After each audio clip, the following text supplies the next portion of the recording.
மாண்பு உறுப்பினர் மா விஜய் அவர்கள்.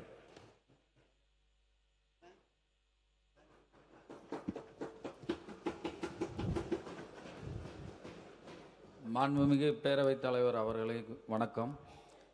சபையோர்கள் அனைவருக்கும் வணக்கம். நான் வணங்கும் தெய்வம் மதுரை மீனாட்சி, சதுரகிரி சுந்தர மகாலிங்கம் மற்றும் பாப்பாவட்டி அருள்மிகு ஒச்சாண்டம்மன், கருமாத்தூர் இருக்கும் 42 தெய்வங்களும் அனைத்து குல தெய்வங்களையும் வணங்கி என்னை எங்கிருந்தாலும் ஆசீர்வதித்து கொண்டு இருக்கும் எனது தந்தை சித்தர் மகாலிங்க சுவாமியை வணங்கி எனது உரையை ஆரம்பிக்கிறேன். கன்னிப்பேச்சு.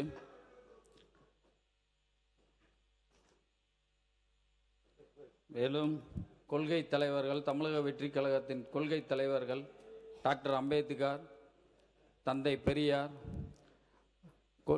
காமராஜர், வேலுநாச்சியார், அஞ்சலை அம்மாள் அவர்களை போற்றி வணங்கி அவர்களோட கொள்கையும் அவர்களோட வழிபாடு அவர்களோட வழியிலும் எப்பொழுதும் நடப்போம் என்றும், அதே போல் 2026 தேர்தலில் எனக்கு வாக்களித்து என்னை வெற்றி பெற செய்த எனது தொகுதி மக்களுக்கு அவர்கள் பாதத்தில் விழுந்து இந்த நன்றியை தெரிவித்துக் கொள்கிறேன். என்ன இந்த சட்டசபைக்கு அனுப்பியதற்கும் நன்றியை தெரிவித்துக் கொள்கிறேன்.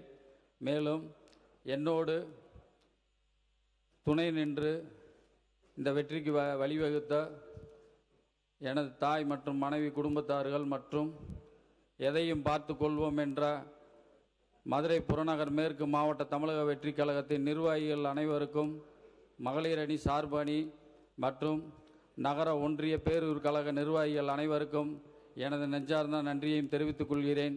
2026 தேர்தலில் ஒரு போர் என்றே சொல்லலாம். அது தர்மத்திற்கும் அதர்மத்திற்கும் நடந்த போர் என்று சொல்லலாம். அந்த போரில் தர்மம், அதாவது அதர்மம் என்றால் பணம், காசு, அதிகாரம், ஆணவம் அனைத்தையும் தாண்டி அன்பு, மக்கள் நலன் என்று தர்மத்தினை வென்றெடுத்த எங்கள் தர்மத்தின் தலைவர் அண்ணன் மாண்புமிகு முதலமைச்சர், எனது உயிரிலும் மேலான தலைவர் மாண்புமிகு முதலமைச்சர். இந்த ஜென்மம் மட்டுமல்ல, அடுத்த எந்த ஜென்மம் எடுத்தாலும் எங்கள் அண்ணனோடு தான் எங்களோட பயணம். அதே போல 30 ஆண்டுகளாக ரசிகர் மன்றம், நற்பணி இயக்கம், மக்கள் இயக்கம், தமிழக வெற்றி கழகம் என்று 30 ஆண்டுகளாக எங்களை வழிநடத்தி ஒரு தந்தை போல வழிநடத்தி இந்த அளவுக்கு ஒரு சாமானியனர் இங்கே கொண்டு வந்து சேர்ந்த பொதுச் செயலாளர் அவர்களுக்கும் எனது மனமார்ந்த நன்றியை தெரிவித்துக் கொள்கிறேன்.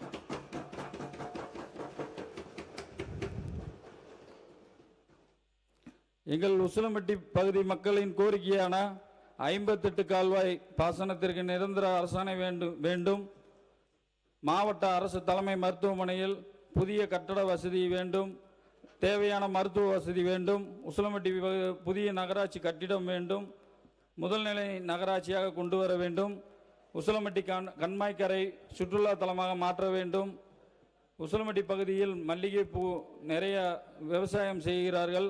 அதனால் வாசனை திரவிய தொழிற்சாலை அமைத்து தர வேண்டும். உசிலம்பட்டி பகுதி சிப்காட் தொழிற்சாலை அமைத்து தர வேண்டும். உசிலம்பட்டி பகுதியில் பெண்களுக்கு அதிக வேலை வாய்ப்பு இல்லாமல் இருக்கிறார்கள். அவர்களுக்கு வேலை வாய்ப்பு வழங்குவதற்கு தொழிற்சாலைகளும் கைத்தறி உற்பத்தி மற்றும் பயிற்சி மையங்களும் ஏற்படுத்தி தர வேண்டும். உசிலம்பட்டி மகளிர் மற்றும் அரசு பள்ளியே இல்லை. அரசு பள்ளி மற்றும் அரசு கலைக்கல்லூரி மகளிருக்கான எந்த இதுவுமே இல்லை. அதனால் அதை கொண்டு வர வேண்டும். மாண்புமிகு முதலமைச்சர் அவர்கள் கொண்டு வர வேண்டும். சேடப்பட்டி பகுதியில் உள்ள டேம் அணைப்பணியை விரைவாக முடித்து தர வேண்டும். வாடிப்பட்டி பகுதியில் உள்ள மலவற்றாயன் அணையை சீரமைத்து தர வேண்டும். மதுரை தேனி இடையே செல்லும் புறவழிச்சாலையை அமைத்து தர வேண்டும். சாப்டூர் சந்தையூர் சாலையை அமைத்து தர வேண்டும். மல்லப்புரம் மயிலாடும்பாறை வரை உள்ள சாலையை அமைத்து தர வேண்டும். வீடற்ற கிராமிய கலைஞர்கள் வீடு மற்றும் உதவித்தொகை 40 வயதிற்கு மேற்பட்ட கிராமிய கலைஞர்களுக்கு மாதாந்திர உதவித்தொகையை வழங்க வேண்டும். உசிலம்பட்டி பகுதியில் ஒருங்கிணைந்த வணிக வளாகம் அமைத்து தர வேண்டும். ஒருங்கிணைந்த தானிய பதப்படுத்தும் நிலையம் வேண்டும். நீதிமன்ற ஒருங்கிணைந்த வளாகம் வேண்டும். நீதிபதிகள் குடியிருப்பு வளாகங்கள் வேண்டும். உசிலம்பட்டி காவல்துறைக்கு நகர் காவல் நிலையத்திற்கு கட்டிடம் அமைத்து தர வேண்டும். ஆங்கிலேயர் காலத்து சில்வர் பட்டன் என்ற நடைமுறையை அதை மாற்றி தர வேண்டும். காவலர்கள் சார்பாக கோரிக்கை. உசிலம்பட்டி பகுதிக்கு உட்பட்ட காவலர்கள் குறைவாக இருப்பதால் காவலர்கள் வேண்டும் என்றும் கோரிக்கையை கொடுத்துள்ளார்கள். அதுவும் வேண்டும்.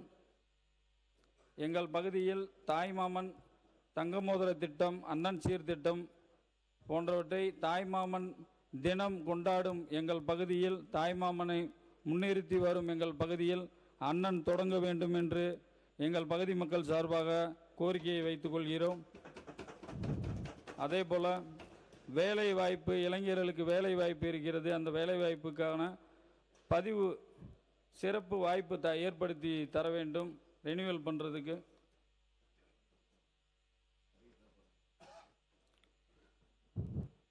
அதே போல் ஒரு வேதனையான விஷயம், அதை நான் இந்த இடத்தில் கூற வேண்டும்.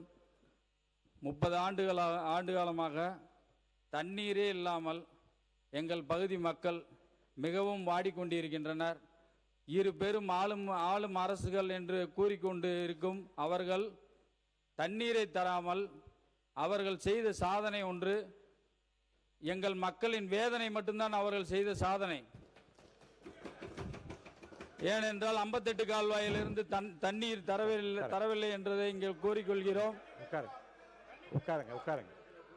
அதே போல ஆட்டாதீங்க, உட்காருங்க உட்காருங்க உட்காருங்க உட்காருங்க உட்காருங்க உட்காருங்க உட்காருங்க. அதே போல உட்காருங்க அதே போல உட்காருங்க உட்காருங்க உட்காருங்க. 58 கால்வாயில் இங்கு வல்லரசு அவர்கள் கொண்டு வந்தார்கள். அவர் பெயரையும் சூட்ட வேண்டும். முன்பு இருந்த ஆட்சியாளர்கள் இருந்தாலும் சரி, இத்தனை ஆண்டு காலம் வந்தாலும் சரி, தண்ணீரை ஒரு அடிப்படை தேவை, தண்ணீரை கொடுக்கவில்லை என்பது எங்களது குற்றச்சாட்டு கிடையாது. எங்கள் மக்களின் வேதனை, எங்கள் மக்களின் வேதனையை நான் கொடுத்து கொண்டே ஆக வேண்டும். உட்காருங்க. அதே மாதிரி அந்த 58 கால்வாயை நீங்கள் கொண்டு வந்தாலும் அந்த தொட்டி பாலத்தை நாங்கள் தான் கட்டி கொடுத்தோம் என்று சொன்னாலும் அதற்கு தண்ணீரை நீங்க கொண்டு வரவில்லை என்பதுதான் மக்களுடைய வேதனை. பேசி முடிச்சோம். எங்கள் மக்களுடைய வேதனையாக இருக்கிறது. அதே போல பதில் அதை சொல்லிட்டோம். அதே போல 58 கால்வாயை முடிச்ச பிறகு சொல்லுங்க. நான் தான் வாய்ப்பு தரேன்னு சொல்றேன். 58 கால்வாயை நிறைவேற்றி விட்டோம். 58 கால்வாய் ஆசியாவிலே மிகப்பெரிய தொட்டிப்பாலம் அமைத்தோம் என்று கூறிக்கொண்டால் மட்டும் போதாது, அதில் தண்ணீர் வர வேண்டும். இதில் வேடிக்கையான விஷயம் என்னவென்றால், வைகை அணையில் போன வருடம் 4 முறை வெள்ள அபாய எச்சரிக்கை விட்டாங்க. ஆனா 4 முறையும் ஒரு உபரி நீரை கூட எங்க பகுதி மக்களுக்கு அவங்க கொடுக்கவே இல்லை. அதுதான் பெரிய வேதனை. தண்ணியே இல்லை. இந்த வேதனை எங்க சொல்றது? நாங்க அந்த மாமன்றத்தில் தான் சொல்லணும். ஏன்னா இன்னொரு விஷயம், இங்க இருக்க சட்டமன்ற உறுப்பினர்கள் அனைவரும் 200 அடி 300 அடியில் தண்ணி இல்லைன்னு சொன்னாங்க. ஆனா 200 அடி 300 அடியில் தண்ணி இல்லைனாலும் எங்க பகுதியில் 1100 அடி போட்டாலும் தண்ணியே இல்லை, நிலத்தடி நீரே இல்லை. நிலத்தடி நீர் இருக்கிறதுக்காக தான் இந்த மாதிரி ஒரு திட்டத்தை கொண்டு வந்தாங்க PN வல்லரசு அவர்கள். அதை நிறைவேற்றி தரவே இல்லை.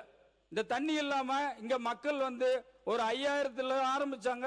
ஒரு 30 வருஷத்துல இருந்து இன்னைக்கு 20,000 குடும்பங்கள் வெளி மாநிலத்தில் போய் வேலை பார்த்துட்டு இருக்காங்க.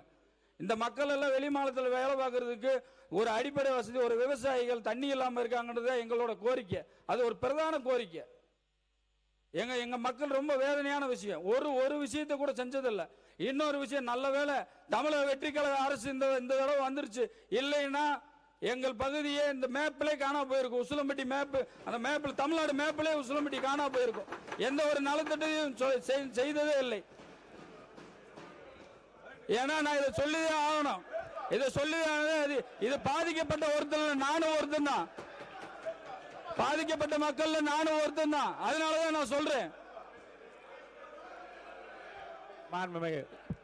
எங்கள் மக்கள் உறுப்பினர் ஏவா வேலு அவர் உட்காருங்க. ஒருத்தர் மட்டும் உட்காருங்க. பேரவைத் தலைவர்களே உட்காருங்க. பேரவைத் தலைவர் அவர்களே இருங்க. நீங்க முதல்ல இருங்க.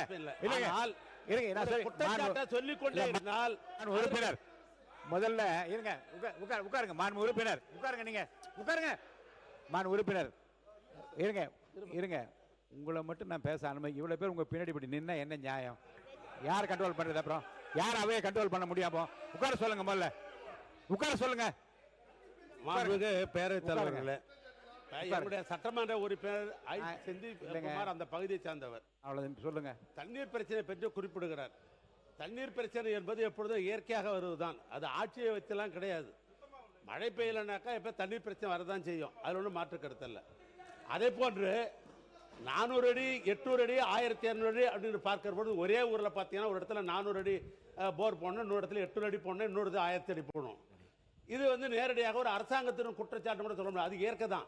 ஆனால் திட்டமிட்டு சென்ற ஆட்சியில் திட்டமிட்டு ஏற்கனவே இருந்த ஆட்சியில் என்று எங்களுடைய ஆட்சியை குறிப்பாக அவர் குற்றம் சாட்டுகிறார். அதை பற்றி ஒரு விளக்கம் சொல்லணும். நான் கேட்கிற பொழுது எங்களுடைய சட்டமன்ற உறுப்பினர் அதிக்கணும், நீங்க எக்ஸ்பிளைன் பண்றேன்னு சொல்றீங்க, ஆனாக்கா பேசிய பேச்சு அப்படியே லைவ்ல போயிடுது. நீங்க சொல்லி புரோஜனம் இல்ல. இல்ல விரைவில் அதை பற்றி ஒரு முடிவு எடுக்கலாம். அதனால என்னன்னா அவங்க சொல்லுகிற பொழுது குற்றச்சாட்டு சொல்லுகிற பொழுது உடனே எங்களை அனுமதிச்சாதான் அதுங்க பதில் சொல்ல முடியும். நீங்க அவர் பின்னால சொல்லுங்க பின்னால சொல்லுன்றீங்க, அதுக்குள்ள ரீல் கட்டி மேல போயிடுது. ரீல் ரீல் இது சம்பந்தமாக நம்முடைய செந்தில் வந்து பேச அனுமதிங்க. ஏன்னா அந்த பகுதி அவரு தான் தெரியும் அதெல்லாம். மாண்பு உறுப்பினர்